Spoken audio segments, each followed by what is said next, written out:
우리에게 생명을 허락하시고 지난날의 실패에도 불구하고 또 새날을 주시는 사랑의 아버지 하나님, 오늘 주님 앞에 나와 하루의 시작을 주님과 함께 주님과 동행할 수 있도록 축복하여 주시니 감사드리옵나이다. 주님 앞에 나아갑니다. 마음을 열고 주님을 환영합니다. 하나님, 우리 안에 오시고 우리의 마음의 의식을 일깨워 주셔서 예수님 바라보며 예수님 손 붙잡고 걸어가는 은혜의 하루가 되게 하여 주시옵소서. 주님이 시작하신 그 아름다운 시작으로 우리를 축복해 주시고 주님이 열어주시는 그 능력의 길을 걸어가게 하여 주셔서 악하고 음란한 세상을 살아가며 죄악의 유혹들이 비교로 엄습해오는 시간들을 걸어가지만 오직 하나님이 주시는 사랑 속에 그 은혜의 격려 속에 걸어가는 말씀의 권능 안으로 우리를 인도하여 주시옵소서. 우리의 기도를 열어주시고 응답하여 주시옵소서. 우리 구주 예수 그리스도의 이름으로 기도드리옵나이다. 아멘.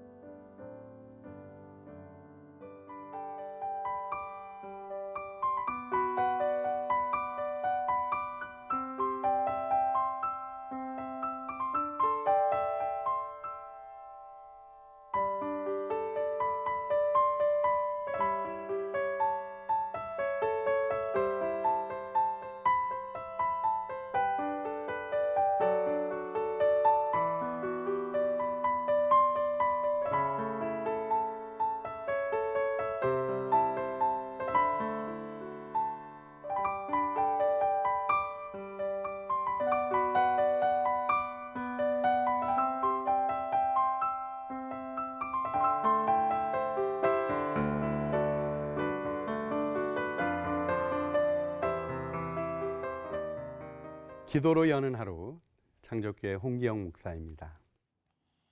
예수님의 시작이라는 제목으로 오늘 본문의 말씀을 마음에 일깨워 보겠습니다.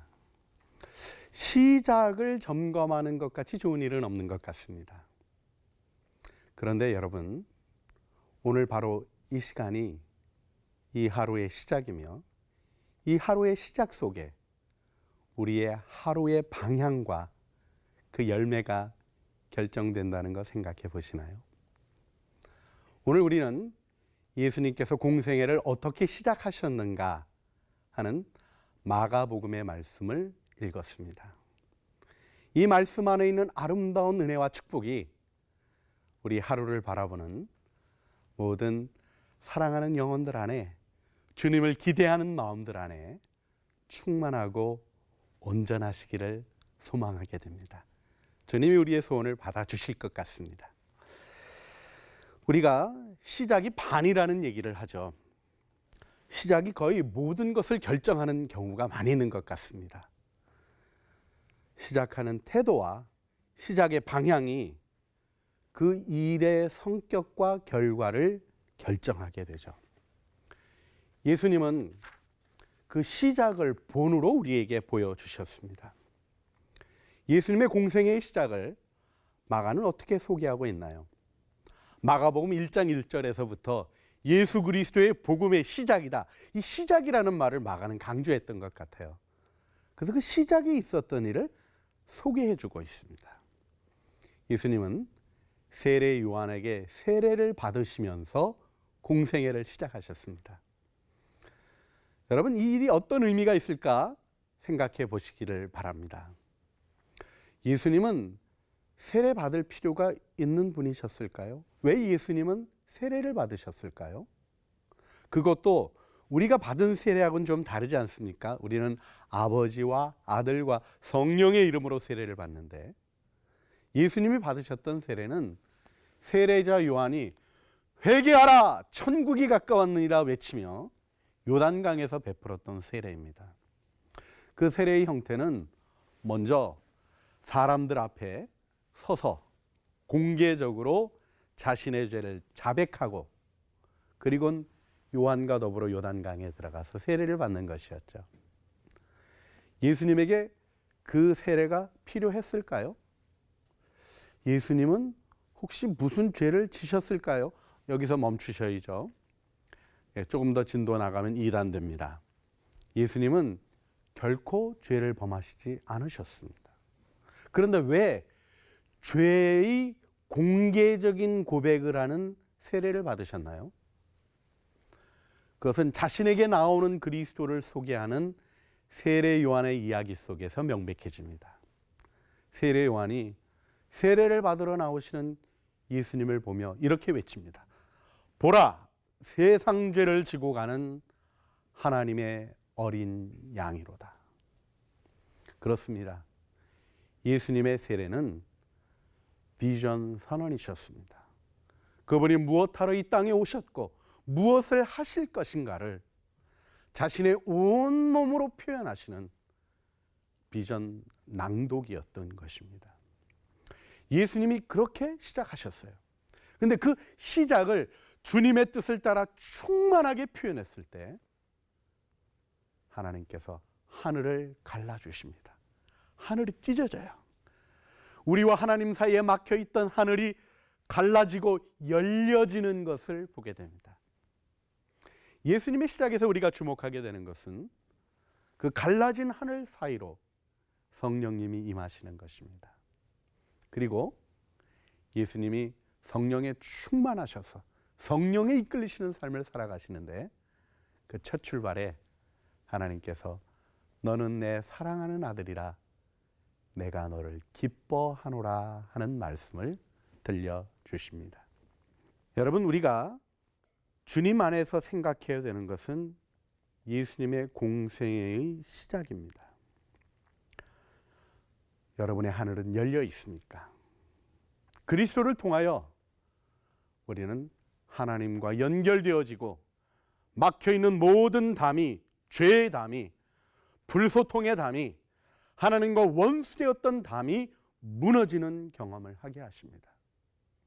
우리의 출발에서 우리는 하나님과 막힘이 있으면 되지 않습니다. 여러분, 하나님을 믿는 일에서 우리가 주목해야 될 것은 거침없이 그대로 하나님을 바라보는 일입니다. 주님은 우리를 위하여 막힌 것을 제거하시고 하나님 앞에 나아갈 길을 열어주셨을 뿐만 아니라 열린 하늘 아래 걸어가게 하셨습니다. 우리의 출발이 그렇게 돼야 할 줄 믿습니다. 이와 더불어서 열린 하늘 아래서 주님이 해주신 첫 번째 일은 성령을 부어주시는 것입니다. 오늘도 성령 충만한 하루가 되실 줄 믿습니다. 하나님을 향하여 우리의 마음을 열고 주님께 내게 주신 사명을 일깨워 살아갈 때 하나님은 그 일을 이룰 성령의 능력을 기꺼이 충만히 우리 안에 부어주십니다. 주님은 그 뒤에 하나님의 음성을 들으십니다.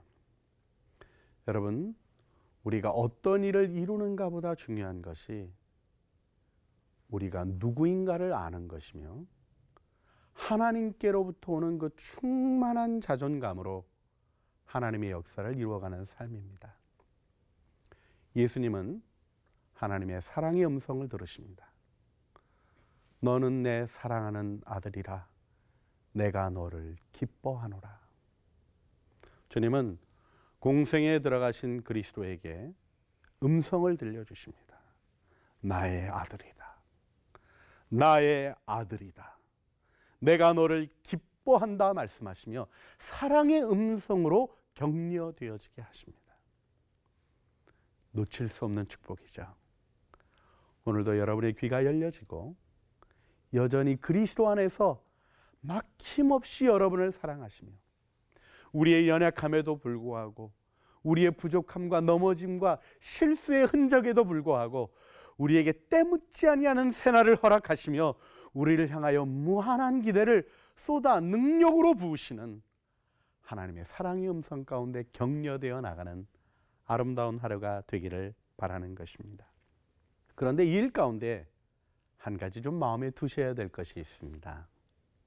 그것은 바로 예수님이 시작하신 삶이 공생애였다는 것입니다. 주님은 우리를 공생애로 부르셨습니다. 공생애는 남을 위하여 살아가는 삶이라고 쉽게 생각할 수 있지만 하나님의 뜻대로 서는 시간입니다. 내 목적, 내 계획, 내 뜻을 이루어가는 삶이 아니라 하나님을 위해서, 아니 하나님의 사랑에 젖어들었기에 그 사랑으로 걸어가는 삶을 이야기하는 것이죠. 예수님이 본을 보여주셨습니다. 하나님의 능력으로 체험받고 하나님의 사랑으로 격려된 예수님은 성령에 이끌려 자신의 목적을 이루는 삶을 살아가지 않고 하나님의 목적을 이루며 사랑이라는 말이 표현하고 있는 중요한 의미, 대상의 유익을 추구하는 행동을 하시며 그 일을 행복하게 걸어가셨습니다. 우리에게도 그 은혜를 주님이 주십니다. 주님이 주시는 말씀, 주님의 시작 가운데 우리 영혼에 도전하시며 우리의 삶을 이끄시는 말씀을 마음에 기억하며 우리 주님 앞에서 함께 기도하는 시간을 가지겠습니다.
우리 인생의 길에 때묻지 않는 새날을 허락하시며 우리에게 사랑과 능력을 부으시고 우리의 삶이 하나님의 기쁨이 되게 하여 주시는 아버지 하나님, 오늘도 우리에게 은혜의 기회를 주시는 주님께 감사와 찬송을 올려드리며 주님을 사랑합니다.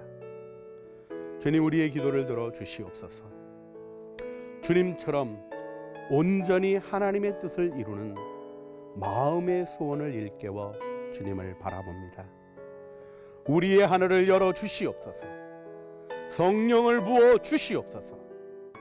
우리의 귀를 열어 주셔서 너는 내 사랑하는 아들이라, 너는 내 사랑하는 딸이라, 내가 너를 기뻐하노라 말씀하시는 주님의 음성이 우리 영혼에 가득하게 하여 주시옵소서. 성령에 이끌려 이제는 더 이상 자신을 위하여 살지 아니하고 하나님의 뜻을 위하여 그 사랑의 길 속에 우리가 만나는 모든 이들에게 축복이 되어주고 그들을 섬기며 그들의 유익을 위하여 살아가는 아버지의 마음을 펼쳐가는 우리의 공생애가 오늘 하루 속에 온전하기를 소원합니다. 내 욕심을 이루려는 어리석음으로부터 건져주시고 십자가의 정과 욕심을 못 받고 주님을 바라보는 은혜의 하루가 되게 하여 주셔서 하나님의 얼굴에 미소 지어드리는 아름다운 삶의 열매로 기뻐하게 하여 주시옵소서. 우리 주 예수 그리스도의 이름으로 기도드리옵나이다. 아멘.